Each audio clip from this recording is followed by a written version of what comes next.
ஆஞ்சநேயரோட பரம பக்தர் ஒருத்தருக்கு சொக்கட்டான் விளையாட ஆசை. தான் கூட சேர்ந்து விளையாட ஆஞ்சநேயரே வரணும் அப்படின்னு ஆசைப்பட்டாரு.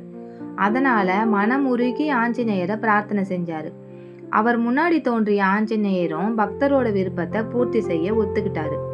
ஆனாலும் ஒரு நிபந்தனை விதிச்சாரு. அது என்னன்னா, நான் விளையாட்டுல விட்டு கொடுக்க மாட்டேன், அதனால நீ தோத்துட்டனா வருத்தப்படக்கூடாது அப்படின்னு சொன்னாரு. பக்தரும் அதுக்கு சம்மதிச்சாரு. 2 பேரும் விளையாட ஆரம்பிச்சாங்க. பக்தர் ஒரு தரம் காயை உருட்டும் போதும் ஜெய் ஹனுமான் அப்படின்னு சொல்லிட்டு உருட்டினாரு. ஆஞ்சநேயரோ ஜெய் ஸ்ரீராம் அப்படின்னு சொல்லிட்டு காய்களை உருட்டினாரு. ஒவ்வொரு முறையும் பக்தனே தான் வெற்றி பெற்றார். சரி, அடுத்த முறை ஜெயிக்கலாம் அப்படின்னு ஆஞ்சநேயர் மீண்டும் மீண்டும் விளையாட வெற்றி பக்தரோட பக்கம்தான். மனசு வருந்தின ஆஞ்சநேயர், சுவாமி, நான் உங்களோட நாமத்தை உச்சரித்தும் எனக்கு தோல்வியா அப்படின்னு ராமர் கிட்ட கேக்குறாரு.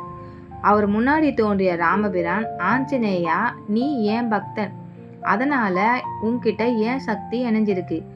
ஆனா அவனோ உன்னோட பக்தன், அதனால அவன்கிட்ட நம்ம 2 பேரோட சக்தியும் இணைஞ்சிருக்கு.